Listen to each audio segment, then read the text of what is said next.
Bonjour à tous, aujourd'hui on va parler d'un élément très important pour nos entraînements, que l'on soit débutant ou professionnel, et que l'on parle de course à pied, de vélo ou de natation, c'est-à-dire les zones d'intensité. T'es sur BeIron, on y va!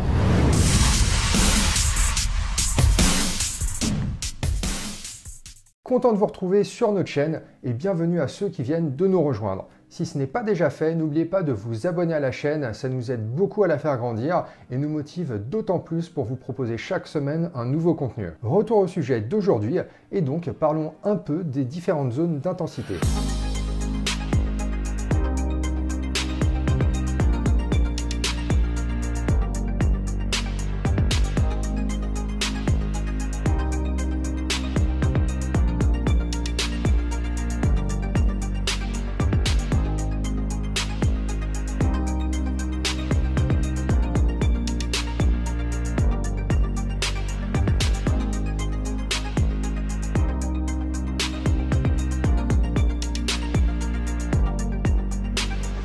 Tout d'abord, comme c'est un sujet assez vaste qui pourrait justifier à lui seul que l'on y passe beaucoup plus de temps, je me suis volontairement limité à une description des différentes zones d'intensité et de comment les reconnaître. Chaque zone correspondra naturellement à un pourcentage de VO2 max, de VMA, de fréquence cardiaque maximale par exemple, et on pourra aussi classifier son effort en utilisant d'autres données telles que le PRE, qui en anglais veut dire le Perceived Rate of Exertion, qui est la perception que l'on aura de l'effort en partant d'un effort très facile à un effort extrêmement difficile, ce qui correspondra en gros également aux différentes zones d'intensité. Lorsque l'on réalise un effort, il ne sera pas tout le temps constant en termes de puissance développée par exemple.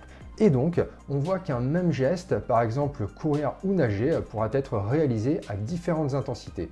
Les zones d'intensité sont là pour aider à quantifier l'intensité d'un effort et sur cette base, et en fonction de ce que l'on souhaite travailler, que cela soit l'endurance, la puissance, la technique ou la vitesse, on pourra faire un travail structuré, qualitatif et spécifique dans l'une ou l'autre zone. Les zones d'intensité seront également très utiles dans le cadre d'un plan d'entraînement polarisé par exemple, où on voudra doser ses efforts, car on le sait, tous les entraînements ne sont pas réalisés à la même intensité, avec traditionnellement une grande majorité des entraînements réalisés à basse intensité et très peu réalisés à haute intensité.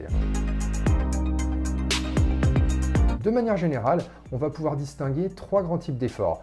Tout d'abord, un effort de faible intensité qui correspondra à des parties de l'entraînement telles que l'échauffement, l'endurance fondamentale, la récupération ou encore le cool-down.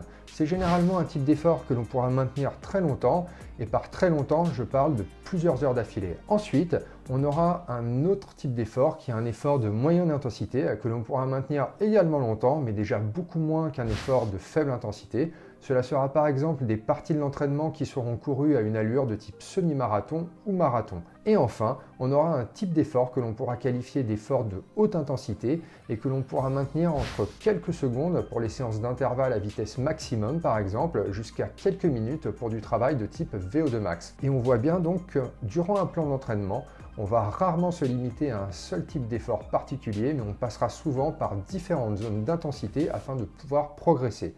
Si l'utilisation des zones d'intensité peut, en un sens, sembler limiter la possibilité de s'entraîner aux sensations ou au feeling, elles sont néanmoins indispensables pour réaliser des progrès significatifs et augmenter la qualité de ces entraînements. La bonne utilisation des zones d'intensité dans ces entraînements de natation, de vélo et de course à pied permettra aussi d'optimiser le temps passé à s'entraîner en tirant le meilleur de chaque entraînement pour une durée d'entraînement donnée. Donc il va être très important de savoir les identifier, de connaître le bénéfice de chacune de ces zones et de comprendre comment les utiliser.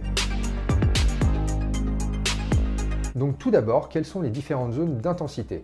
On vient de le voir, on peut distinguer trois grands types d'efforts, que cela soit un effort faible, un effort moyen ou un effort de haute intensité. Donc disons par exemple que pour un coureur débutant, savoir faire la distinction entre un effort facile d'une part, moyen et difficile durant une séance d'entraînement sera déjà très bien et permettra d'acquérir les bases permettant par la suite de passer à un travail plus complet et plus ciblé.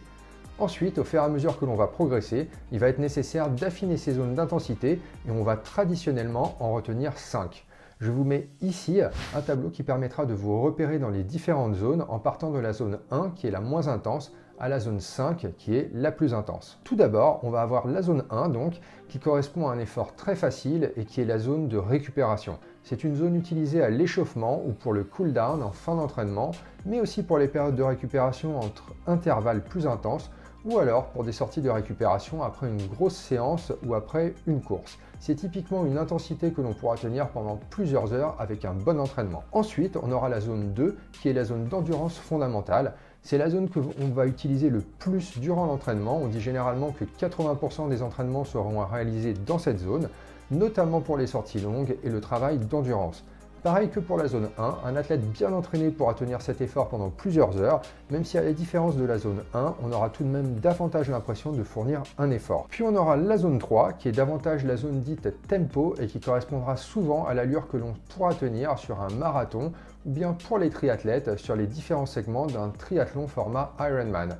On aura aussi un engagement musculaire bien plus important, avec également une augmentation sensible du rythme cardiaque.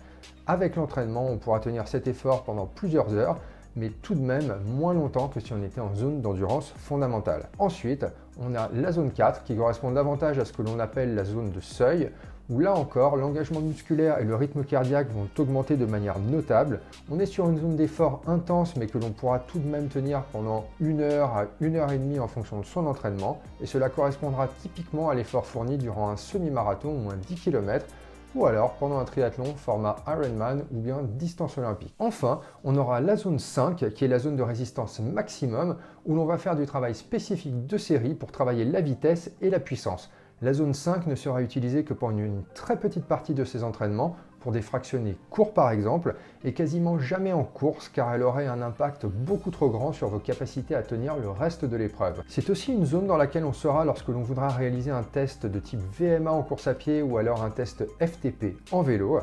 Ici, vu l'intensité de l'effort, on va avoir du mal à tenir beaucoup de temps et on va généralement être capable de tenir cet effort en fonction de son niveau entre 3 et 8 minutes. Donc ces 5 zones sont vraiment les zones qu'il faudra absolument connaître pour réellement réaliser des séances d'entraînement de qualité et pouvoir en tirer le maximum pour sa progression. Après, il est encore possible de rajouter quelques nuances et c'est notamment ce que je fais depuis que j'ai commencé à m'entraîner avec Fred Van Lierde en début d'année. Je vous précise ici que cela sera vraiment utile pour les plans d'entraînement triathlon car on cherchera surtout à travailler les rythmes visés pendant les courses. Ici, on aura davantage un tableau qui ressemblera à ceci avec une zone 1 qui sera toujours la zone de récupération, puis une zone 2A qui correspondra à la zone basse de la zone d'endurance fondamentale où la majeure partie des entraînements sont réalisés, suivi de la zone 2B qui suppose un effort légèrement plus intense mais sans réel changement au niveau de l'engagement musculaire ou du rythme cardiaque. On a ensuite la zone 3 correspondant au rythme visé sur une course format Ironman, que cela soit en natation, en vélo ou pendant le marathon, donc un effort très long mais pour lequel on pourra tout de même maintenir une certaine intensité. On a ensuite la zone 4 correspondant à un rythme Ironman 70.3, donc un effort un peu plus intense qu'en zone 3 mais on devra déjà le maintenir moins longtemps. La zone 5 correspond quant à elle à un effort bien plus court et intense, du type de celui qu'on fournirait durant un triathlon format distance olympique ou un 10 km, alors que la zone 6 correspondra à un effort de type série d'intervalles court et intense. Et enfin, la zone 7 correspondra quant à elle à un effort de type sprint en donnant tout ce que l'on a, que l'on pourra maintenir pendant un maximum de 5 à 10 secondes, par exemple pour des séries de sprint au maximum de sa vitesse, et donc elle aura surtout un bénéfice afin de faire travailler les connexions neuromusculaires. Une fois que l'on aura clairement identifié les différentes zones d'effort, on pourra donc, en fonction de ses propres performances, que cela soit sa VMA, sa FTP ou sa VO2 max par exemple, établir les différentes allures, fréquences cardiaques, puissance ou vitesse auxquelles ces entraînements devront être réalisés dans chacune de ces zones. Voilà pour aujourd'hui, j'espère que la vidéo vous a plu et qu'elle vous aidera à comprendre un peu mieux les différentes zones d'intensité pour booster vos entraînements. Laissez-nous un petit like, ça fait toujours plaisir. Si vous avez des questions, vous nous les mettez comme toujours en dessous. Et nous, on se retrouve bientôt pour une prochaine vidéo.